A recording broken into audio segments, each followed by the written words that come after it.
تو فتویٰ موجود ہے امام صاحب رحمہ اللہ کا کہ جو شخص دلیل مانگے کافر ہو جائے گا. ایک لطیفہ ہوا ہمارے دوست کے ساتھ. اس کو کسی قادیانی نے کہا کہ جناب استخارہ کر لو، استخارہ کر لو مرزا قادیانی کے بارے میں. تو اس نے کہا ٹھیک ہے کر لیتا ہوں، کوئی بات نہیں، تم بھی استخارہ کر لو. تو قادیانی نے پوچھا میں کیا استخارہ کروں؟ تو اس نے کہا تم اس بات پہ استخارہ کرو کہ میرے ابو ایک ہیں یا دو ہیں. تو اس نے کہا جی اس پہ استخارہ کرنے کی ضرورت کیا ہے؟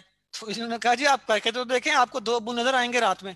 تو وہ کچھ چڑ گیا اور چڑ کے کہنے لگا جی مجھے ضرورت ہی نہیں، مجھے پتا میرے ابو ایک ہیں. تو اس نے کہا بھائی مجھے بھی ضرورت نہیں ہے، مجھے پتا حضور آخری نبی ہیں، مجھے بھی ضرورت نہیں ہے. یاد رکھیے گا ایک اصولی بات سمجھ لیں، استخارہ عقیدوں پر نہیں ہوتا، استخارہ اعمال پہ ہوتا ہے. کوئی بندہ یہ استخارہ شروع کر دے اللہ پاک ایک ہیں یا دو ہیں، قیامت آنی کی نہیں آنی، جنت ہے کہ جہنم، جنت ہے کہ نہیں ہے، یہ استخارے نہیں ہوتے.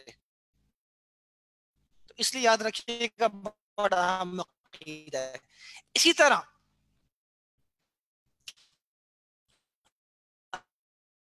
علامہ ابن نجم اللہ کی بات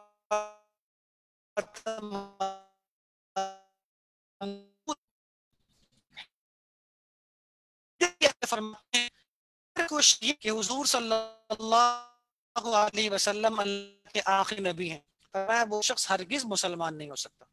کیوں؟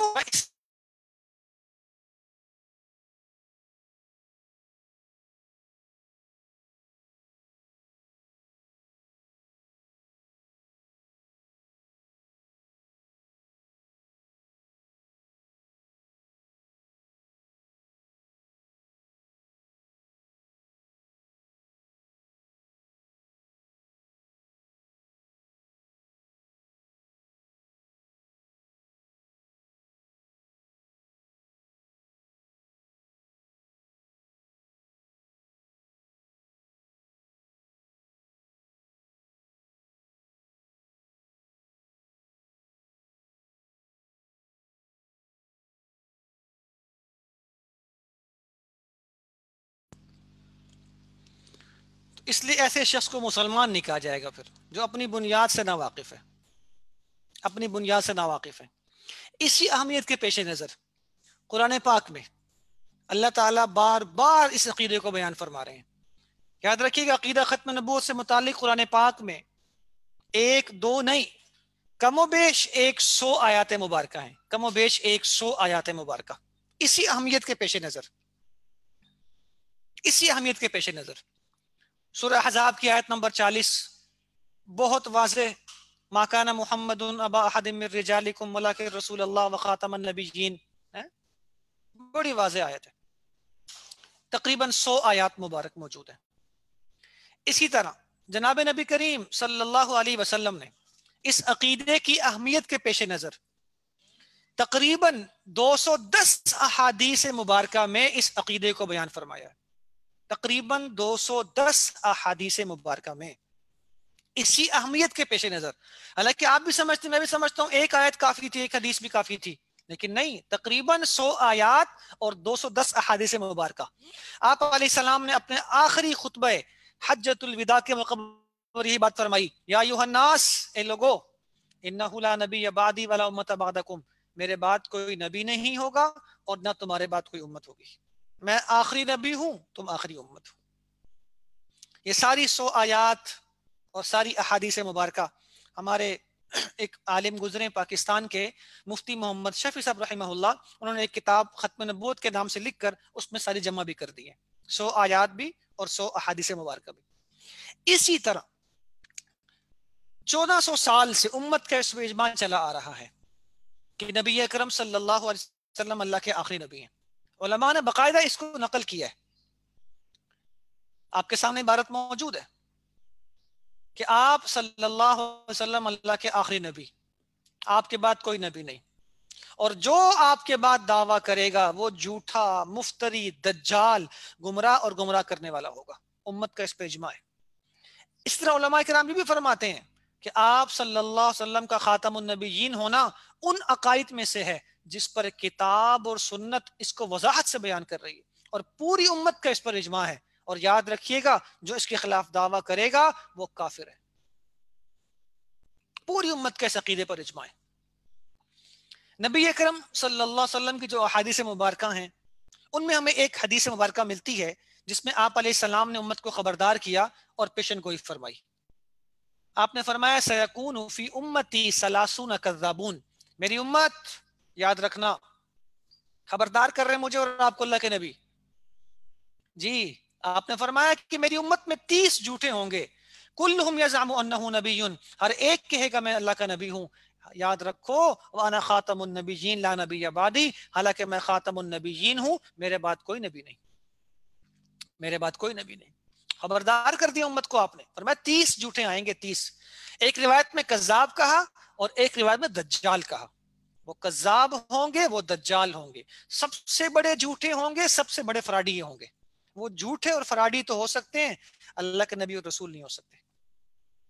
چنانچہ ان جھوٹوں کا سلسلہ نبی اکرم صلی اللہ علیہ وسلم کی زندگی میں شروع ہو گیا۔ ہمیں ملتا ہے کہ آپ علیہ السلام کی زندگی میں یمن سے ایک شخص اٹھا جس کا نام تھا اسود عنسی۔ اس بدبخت نے اٹھ کے دعویٰ کیا کہ میں اللہ کا نبی ہوں، اور بہت سے لوگوں کو بے ایمان اور گمراہ کر دیا۔ بہت سے لوگ ایسے تھے جنہوں نے اس کو نبی ماننا شروع کر دیا۔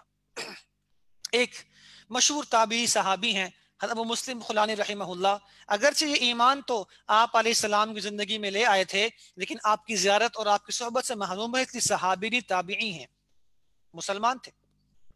اسود عنسی بدبخت نے ان کو بھی پکڑا اور اپنی نبوت منوانے کی کوشش کی، لیکن انہوں نے آپ کی نبوت کو نہ مانا، اسود عنسی کی نبوت کو نہیں مانا۔ اسود عنسی نے آگ جلوا کے حضرت مسلم خلان رحمہ اللہ کو آگ میں پھینکوا دیا۔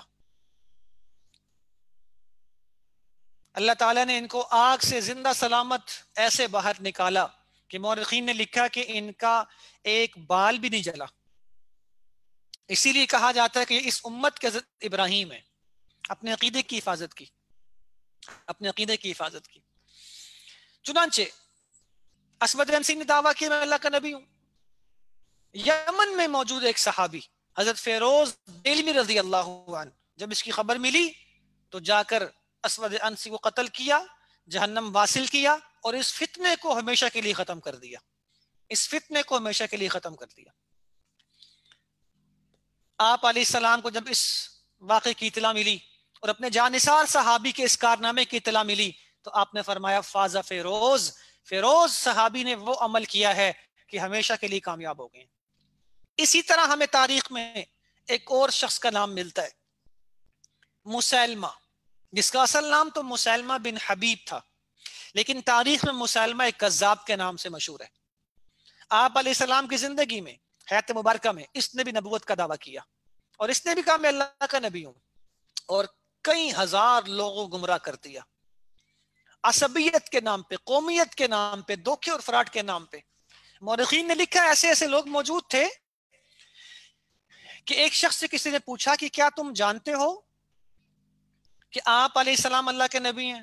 اس نے کہا ہاں۔ اس نے کہا تم جانتے ہو مسلمہ جھوٹا؟ کہا ہاں۔ کہا پھر کیوں مانتے ہو؟ تو کہا وہ مضر قبیلے قریش کے سچے سے اپنا جھوٹا بھی اچھا ہے، کوئی بات نہیں، ہے تو اپنے قبیلے کا نا، ہے تو اپنے علاقے کا نا۔ ایسی عصبیت اور قومیت بھری ہوئی تھی ان لوگوں میں۔ آپ علیہ السلام کے نام خط بھی بھجوایا اور اس میں بھی یہی بات کی کہ نبوت آدھی آدھی ہے، لیکن قریش بڑی ظالم ہے، پورے پہ قبضہ کر کے بیٹھ گئی ہے۔ آپ علیہ السلام کا وصال ہوا، صدیق اکبر رضی اللہ عنہ جب خلیفہ امیر المومنین بنے تو آپ نے دیگر فتنوں کے ساتھ اس فتنے کا بھی خاتمہ فرمایا اور اس کے خلاف لشکر روانہ فرمائے۔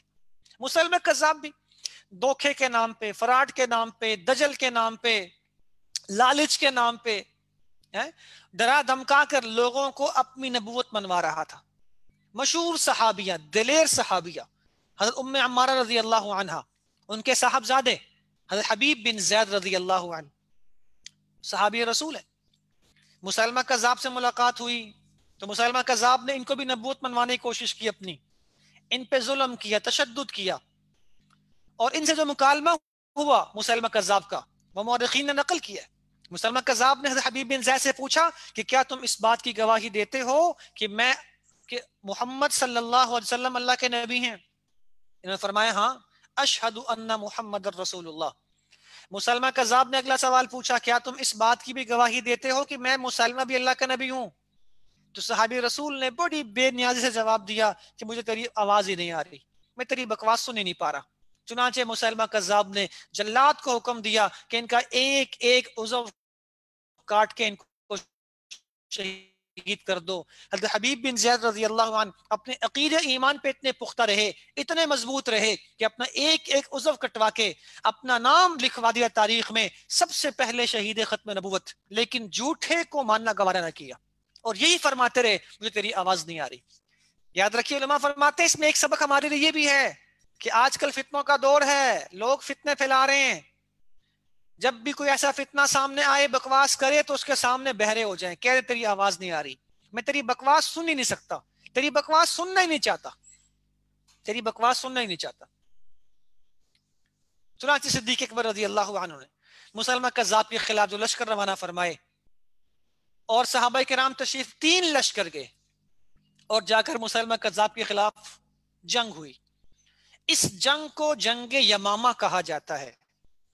آپ کے سامنے یمامہ کا میدان موجود ہے، سعودی عرب میں ریاض شہر کے قریب ہے۔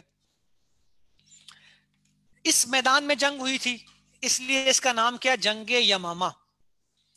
اور ساتھ ہی 4 دیواری میں صحابہ کرام کی قبریں موجود ہیں جو یہاں اس جنگ میں شہید ہوئے تھے۔ صحابہ کرام نے اپنی بنیاد کو بچانے کے لیے، اپنی جڑ کو بچانے کے لیے، اپنے عقیدہ ختم نبوت کے تحفظ کے لیے اس جنگ میں بڑی قربانیاں دیں، بڑی بے مثال قربانیاں دیں۔ صحابہ کی ان قربانی کا جائزہ آپ کے سامنے موجود ہے، اس چارٹ کی صورت میں آپ دیکھ سکتے ہیں کہ دور نبوت میں آپ علیہ السلام کا نبوت کا 23 سال کا جو عرصہ ہے، اس میں کل جنگیں جو لڑی گئیں اسلام کے دفاع کے لیے، ان کی تعداد مؤرخین نے لکھی ہے 83،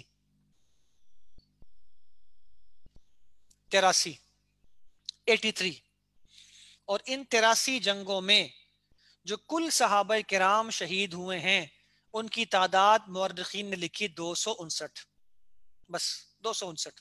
فی جنگ میں اگر آپ اوسط نکالیں گے تو 3-4 صحابی بنتے ہیں، اور ان جنگوں میں جو کافر مردار ہوئے، واصل جہنم ہوئے، ان کی تعداد مؤرخین نے لکھی 759، بس۔ جبکہ ادھر آ جائیں ایک جنگ، ایک مارکہ یمامہ، جنگ یمامہ، جو ختم نبوت کے تحفظ کے لڑی جا رہی، جو اپنی بنیاد کو بچانے کے لڑی جا رہی ہے، اس ایک جنگ میں مورخین نے لکھا تقریباً 1200 صحابہ کرام نے جام شہادت نوش کیا، 1200، اتنی بڑی قربانی، جبکہ وہاں ایک جنگ میں اوسطاً 3 سے 4 صحابی تھے، اور ان 1200 صحابہ کرام میں تقریباً 700 صحابہ قرآن پاک کے حافظ تھے۔ مورخین نے لکھا ہے تقریباً 70 صحابہ جو تھے بدری صحابی کہلاتے ہیں، بدر میں شریک ہوئے تھے، اور اس ایک جنگ میں صحابہ کرام نے تقریباً 27,000 کافروں کو جہنم واصل کیا، مسلمہ کذاب کے ماننے والوں کو، پیروکاروں کو۔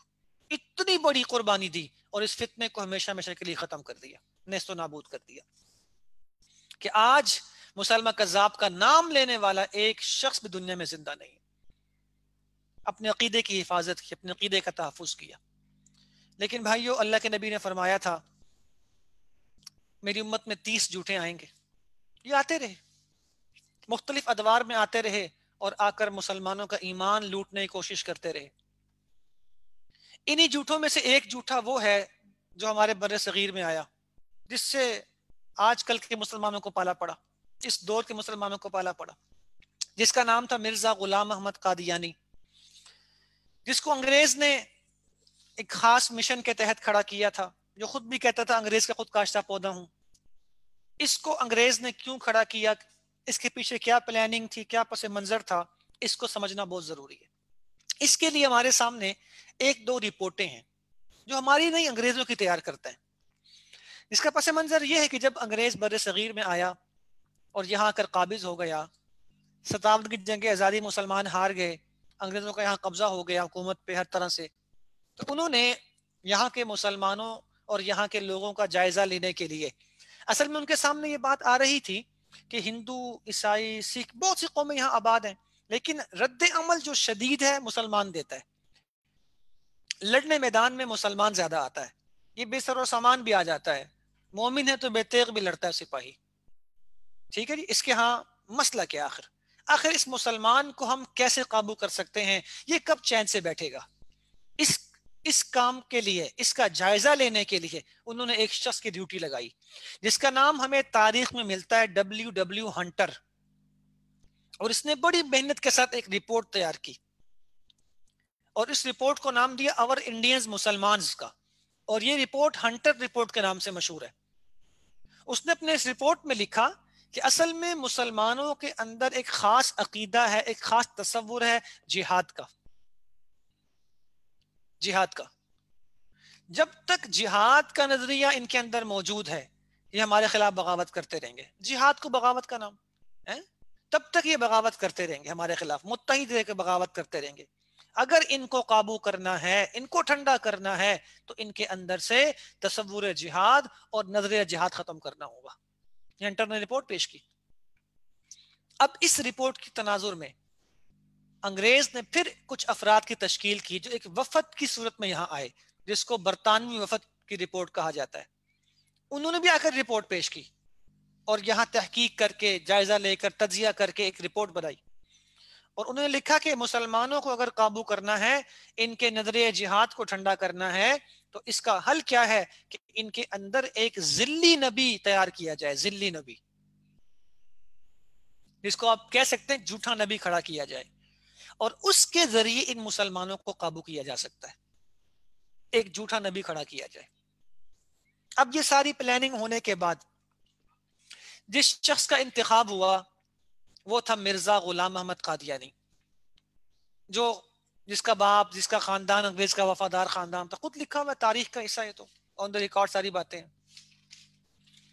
مرزا غلام محمد قادیانی جب منظر عام پہ آیا، اس مشن پہ کھڑا ہوا، تو اس نے ایک دم نہیں کہا میں اللہ کا نبی ہوں، بلکہ وہ تدریجاً اسٹیپ بائی اسٹیپ آگے چلا. آپ کے سامنے پورا اس کا نقشہ موجود ہے کہ دعوی الہام سے ہوتے ہوئے، دعوی نبوت تک پہنچا. آپ اگر تاریخ کے تناظر میں دیکھیں، 57 کی جنگ آزادی مسلمان ہارے، اور 1869 میں ہنٹر کے ذمے کام لگا، اور اس کی رپورٹ منظر عام میں 1871 میں آئی، اور اس کے بعد برطانوی وفد آیا. یہ سارا کچھ ہونے کے بعد جب بالکل پلاننگ تیار ہو گئی، پورا بیک گراؤنڈ تیار ہو گیا، سب کچھ تیار ہو گیا، تو 1880 میں مرزا غلام قادیانی منظر عام پہ آیا، اور اس نے سب سے پہلا دعویٰ کیا ملہم من اللہ ہونے کا، کہ لوگوں مجھے الہام ہوتا ہے، اللہ پاک میرے دل میں بات ڈال دیتے ہیں، مجھے الہام ہوتا ہے، الہام کا دروازہ بند نہیں ہوا، کسی کو بھی الہام ہو سکتا ہے. اس نے یہ بات لکھی. پھر کچھ آگے چل کے اس نے نئے دعوے شروع کر، تدریجن گیا، اسٹیپ بائی اسٹیپ لوگوں کی ذہن سازی کرتا کرتا اوپر گیا. پھر کہا اس صدی کا مجدد میں ہوں. ہر 100 سال بعد ایک بڑا عالم پیدا ہوتا ہے جسے اللہ دین کی بڑی خدمت لیتے ہیں، جو مجدد کہلاتا ہے حدیث کی روشنی میں. فرمایا میں مجدد ہوں. پھر کہا میں معمور ہوں، میں معمور من اللہ ہوں، میں یہ کام خود تھوڑی کرتا ہوں، یہ باتیں خود تھوڑی کہتا ہوں، مجھے اللہ نے حکم دیا ہے. اور پھر آہستہ آہستہ آہستہ آہستہ اپنے اصل ٹارگٹ کی طرف آنا شروع کر دیا. اور 1891 میں کہنے لگا کہ لوگوں میں مسیح ہوں، میں بھی حضرت عیسیٰ علیہ السلام جیسا ہوں. اور پھر کچھ ہی عرصے بعد اس نے دعویٰ کر دی کہ نہیں لوگوں، وہ عیسیٰ السلام فوت ہو چکے ہیں، اب وہ نہیں آئیں گے، بلکہ ان کی جگہ میں مسیح ابن مریم ہوں، میں مسیح ابن مریم ہوں. اور پھر دعویٰ کیا اس کے بعد کہ لوگوں میں امام مہدی ہوں. حضرت عیسیٰ علیہ السلام اور مہدی دونوں ہی میں ہوں، جبکہ اسلام کا نظریہ یہ نہیں ہے. اسلام کا نظریہ کیا؟ عیسیٰ السلام الگ شخصیت، امام مہدی الگ شخصیت. یہ دو مستقل ٹاپک ہے ہمارے انشاءاللہ اس کورس کا حصہ ہیں، آپ کے سامنے تفصیل سے آئے گا. اور پھر چلتے چلتے آہستہ آہستہ ذہن سازی کرتے کرتے کرتے 1901 میں اس بدبخت نے صراحتاً دعویٰ کر دے کہ لوگوں میں اللہ کا نبی ہوں، میں اللہ کا نبی ہوں، میں اللہ کا نبی ہوں. پہلے اس نے خود کو ذلی بروزی نبی کہا، اور پھر آہستہ آہستہ خود کو مستقل اور صاحب شریعت نبی کہہ دیا، مستقل اور صاحب شریعت نبی. اور 1908 میں یہ بدبخت اپنے انجام کو پہنچ گیا، اپنی گندگی کی غلاظت پہ گر کے مرا اور اپنے انجام کو پہنچ گیا. اس کے ماننے والوں کو ہم کہتے ہیں قادیانی، اس کے ماننے والوں کو ہم کہتے ہیں مرزائی. اور وہ لوگ خود کو کہتے ہیں ہم احمدی مسلمان ہیں. ہم تو مسلمان ہیں جی، ہم احمدی مسلمان، ہم تو کلمہ پڑھتے ہیں. جب اس بدبخت نے دعوے شروع کیے تو علماء نے تو شروع میں ہی کہہ دیا بندہ کافر ہے، جو اس کو مانے کافر ہو جائے گا. لیکن ظاہر ہے حکومت انگریز کی تھی، عدالتیں انگریز کی تھیں، قانون انگریز کا تھا، پیچھے پشت پہ انگریز کھڑا ہوا تھا، وہ لوگ تو نہیں مانتے تھے. لیکن علماء میدان میں آئے، مسلمانوں کو بتانا شروع کیا، مسلمانوں کے ایمان کا تحفظ کیا. ایک ایک عالم نے اپنی زندگی داؤ پہ لگا کر، مشقتیں اٹھا کر لوگوں کے عقیدے کی حفاظت کی. پھر چلتے چلتے 1926 میں یہ مسئلہ عدالت میں آ گیا. 1926 میں اور ایک کیس چلا جس کا فیصلہ 1935 میں ہوا، جس کو مقدمہ بہاولپور کہا جاتا ہے. ہمارے اکابرین، ہمارے بزرگوں، ہمارے بڑوں نے اتنا مضبوط یہ کیس لڑا، اتنے مضبوط یہ دلائل دیے کہ باوجود انگریز کی حکومت، انگریز کا قانون، سب کچھ ان کا دباؤ، ان کا، اس کے باوجود بھی 1935 میں بہاولپور کی عدالت میں جج اکبر خان نے فیصلہ دیا کہ قادیانی اپنے عقیدوں کی روح سے مسلمان نہیں ہے بلکہ یہ کافر ہے. یہ کافر ہے. یہ تفصیلی فیصلہ آج بھی موجود ہے کتابی صورت میں. اور یہ تحریکات ختم نبوت جو آپ کے سامنے موجود ہیں، میں بس مختصر عرض کر رہا ہوں کیونکہ یہ مستقل ہمارا موضوع انشاءاللہ آپ اسی کورس میں پڑھیں گے انشاءاللہ تعالی. قادیانیوں نے کہا جب اس فیصلے کو نہیں مانتے اور خود کو مسلمان کرنا شروع کر دیا. پاکستان بنا تو ایک پوری پلاننگ اور سازش کے تحت یہ لوگ وہاں سے اٹھے اور پاکستان میں آگے، پاکستان میں آگے. اور یہاں پہ چناب نگر جس کو ربوہ کہتے ہیں لوگ، جس کا پرانا نام چک ڈگیاں تھا، انگریز سے تقریباً 1034 ایکڑ کا رقبہ 99 سال کی لیز پہ حاصل کی اور یہاں کے آباد ہو گئے، نام ربوہ رکھ دیا اور پاکستان میں اپنی کفریہ اور ارتدادی سرگرمیاں شروع کر دیں اور یہاں کے مسلمانوں کو ٹارگٹ بنا لیا. ہمارے بڑے، ہمارے علماء، ہمارے سروں کے تاج پھر میدان میں آئے، پھر میدان میں آئے، پھر میدان میں آئے اور انہوں نے کہا کہ پاکستان اللہ نبی کے نام پہ حاصل کیا ہے، اس لیے تھوڑی حاصل کیا ہے کہ یہ بدبخت، یہ گستاخ، نبی کے گستاخ یہاں آ کر اپنا کام شروع کر دیں. اور ایک تحریک کھڑی کی 1953 کی تحریک ختم نبوت، اور مطالبہ رکھا کہ پاکستان کا وزیر خارجہ سر ظفر اللہ قادیانی کو ہٹایا جائے، پاکستان کے آئین اور قانون میں قادیانیوں کی حیثیت واضح کی جائے. لیکن حکومت دباؤ میں تھی، دباؤ میں آ کر مسلمانوں پہ الٹا ظلم ہوا. تقریباً کوئی 17,000 کے قریب مسلمان شہید ہوئے، لاکھوں جیلوں میں بند ہوئے اور یہ تحریک بظاہر ناکام ہو گئی، مطالبات نہیں مانے گئے. 35 میں شروع ہوا تھا کام، عدالت نے فیصلہ دے دیا تھا. 53 کی تحریک بظاہر ناکام. 1974 میں یہ مسئلہ پاکستان قومی اسمبلی میں آ گیا اور قومی اسمبلی نے فیصلہ کرنے سے پہلے قادیانیوں کے سربراہ کو بلا لیا. اس وقت مرزا ناصر موجود تھا. 13 دن تک قادیانیوں سے، قادیانی اور لاہوری دونوں کے ساتھ تفصیلی بحث، تفصیلی جرا، سوالات ہوئے. اس کے بعد تمام ارکان اسمبلی نے متفقہ طور پر یہ قانون پاس کیا اور فیصلہ دیا کہ قادیانی لوگ پاکستان کے آئین کے مطابق بھی مسلمان نہیں ہیں، یہ خود کو مسلمان نہیں کہہ سکتے، یہ کافر ہیں. لیکن قادیانیوں نے حسب سابق یہ کہہ دیا ہم اس فیصلے کو نہیں مانتے اور خود کو مسلمان کہنا شروع کر دیا، اسلام کے نام پہ تبلیغ شروع کر دی، دھوکہ دینا شروع کر دیا.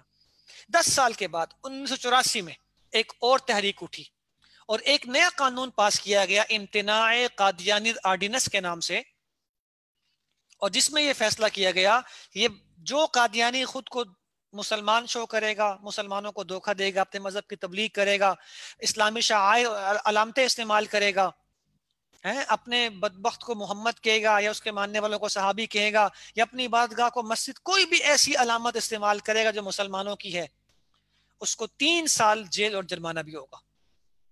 اس پر پھر شوٹ ڈال دیا قادیانیوں نے، ہم اس فیصلے کو بھی نہیں مانتے، پہ ظلم ہو رہا ہے. میں نے عرض کیا یہ ہمارے مستقل ٹاپک ہے انشاءاللہ تعالی، ہم اس کو بھی نہیں مانتے. اور ایسا پروپیگنڈا پھیلا دیا معاشرے میں کہ لوگوں ہم تو کلمہ پڑھتے ہیں، ہم کافر کیوں ہو گئے، ہم تو سارے کام کرتے ہیں، ہم کافر کیوں ہو گئے، دیکھو جی ہم تو نماز بھی پڑھتے ہیں، ہم تو رفاہی کام بھی کرتے ہیں، ہمارے اخلاق کتنے اچھے ہیں، پھر بھی ہمیں کافر کہا جاتا ہے. میں نے شروع میں آپ کے سامنے عرض کیا تھا کہ انسان کے ایمان کفر کا دار و مدار عقیدے پر ہوتا ہے. عقیدے کو دیکھ کر آپ فیصلہ کر سکتے ہیں کون مسلمان ہے کون کافر ہے، کون مسلمان ہے کون کافر ہے۔ اس لیے ہم کسی کے اچھے اخلاق کو دیکھ کر کسی کے فراڈ کو دیکھ کر اس سے متاثر نہ ہوا کریں۔ ہماری ایک لمبی تاریخ ہے، ختم نبوت کی تاریخ تو 14 صدیاں پرانی ہے، لیکن صرف بر صغیر میں اگر آپ اٹھا کے دیکھیں تو 1880 سے لے کر آج 2020 تقریباً 140 سال کی ہماری تاریخ ہے، اور یہ ویسے ہی فیصلے نہیں ہو گئے۔ 1935 میں جو فیصلہ دیا بہاول پور کی عدالت نے، عجیب فیصلہ ہے، یہ فیصلہ پڑھنا چاہیے ہمیں۔ اگر نہیں پڑھ سکتے تو ہمارا یوٹیوب چینل ہے شبان میڈیا کے نام سے، وہاں مقدمہ بہاول پور کے نام سے پوری ویڈیو موجود ہے۔ اس مقدمے میں جو خاتون مسلمان تھی ان کے صاحبزادے ہیں پروفیسر یحییٰ صاحب، ان کی پورا ان کا انٹرویو موجود ہے، آپ سن سکتے ہیں، آپ کے سامنے حقیقت آئے گی ہے کیا۔ شبان میڈیا کے نام سے یوٹیوب چینل ہمارا ہے، وہاں ویڈیو موجود ہے۔ یہ ایک پوری تاریخ ہے ہماری، 53 میں کیا ہوا، 74 میں کیا ہوا، 84 میں کیا، ایک تحریکات اٹھی ہیں، ایک مسلمانوں کی جدوجہد تھی ہماری۔ 140 سال سے ہم مسلمان اپنے عقیدے کی حفاظت کے لیے میدان میں ہیں، لیکن یہ کہتے ہیں ہمیں کافر کیوں کہا جاتا ہے، ہم تو کافر نہیں ہیں۔ انشاءاللہ کل ہمارا مستقل ٹاپک ہے اس پہ کہ قادیانی کافر کیوں ہیں، 35 میں عدالت نے کیوں کافر کہا، 74 میں اسمبلی نے کافر کیوں کہا، عدالتوں نے کافر کیوں کہا، جہاں جہاں یہ لوگ گئے، جس جس کے پاس بھی گئے، جس جس فورم پہ گئے، ان کے عقائد جب ان کے سامنے آئے تو انہوں نے کافر کیوں کہا۔ ایک تفصیلی ہمارا موضوع انشاءاللہ تعالی۔ آج کے سبق کا خلاصہ کیا ہے کہ میں نے اور آپ نے اپنے عقیدے کی حفاظت کرنی ہے، خصوصاً عقیدہ ختم نبوت کی حفاظت کرنی ہے، اور جتنے منکرین ختم نبوت ہیں ان کے دجل و فریب سے خود بھی بچنا ہے، اور انشاءاللہ امت کو بچانا ہے، مسلمانوں کو بچانا ہے، اور کوشش کرنی ہے جب تک زندہ رہیں عقیدہ ختم نبوت پہ رہیں، اور جب ہمارا خاتمہ ہو اللہ تعالیٰ اسی عقیدے پر ہمارا خاتمہ فرمائے۔ سوالیہ پرچے کا لنک آپ کو انشاءاللہ 4 بجے واٹس ایپ گروپ میں آپ کو لنک بھیج دیا جائے گا، جو کل صبح دن 11 بجے تک آپ جمع کروا سکتے ہیں۔ اور کوشش کریں جہاں آپ خود اس کورس میں شریک ہیں اپنے دوست احباب کو بھی دعوت دے کر اس کورس میں شریک کروا سکتے ہیں، اور ہمارا یوٹیوب چینل آپ چلے جائیں، وہاں تمام ویڈیوز آپ کو وہاں مل جائیں گی، اور موضوع سے متعلق جو بھی آپ کو سوال آپ نے پوچھنا ہو تو آپ واٹس ایپ گروپ میں سوال بھیج سکتے ہیں۔ انشاءاللہ ہم منتخب سوالات کو چوائس کر کے ان کے جوابات گروپ میں لگا دیں گے تاکہ تمام ہمارے سننے والوں کو فائدہ ہو۔ اللہ سے دعا اللہ تعالیٰ میرا بولنا آپ کا سننا، اور رمضان کے اس مقدس اوقات میں میرا اور آپ کا وقت نکالنا، ختم نبوت کے لیے یہاں بیٹھنا، اللہ اس کو اپنی بارگاہ میں قبول فرمائے اور ہم سب کی شفاعت کا ذریعہ بنائے۔ آمین وآخر دعوانا ان الحمد للہ رب العالمین۔ جزاک اللہ تعالی خیر۔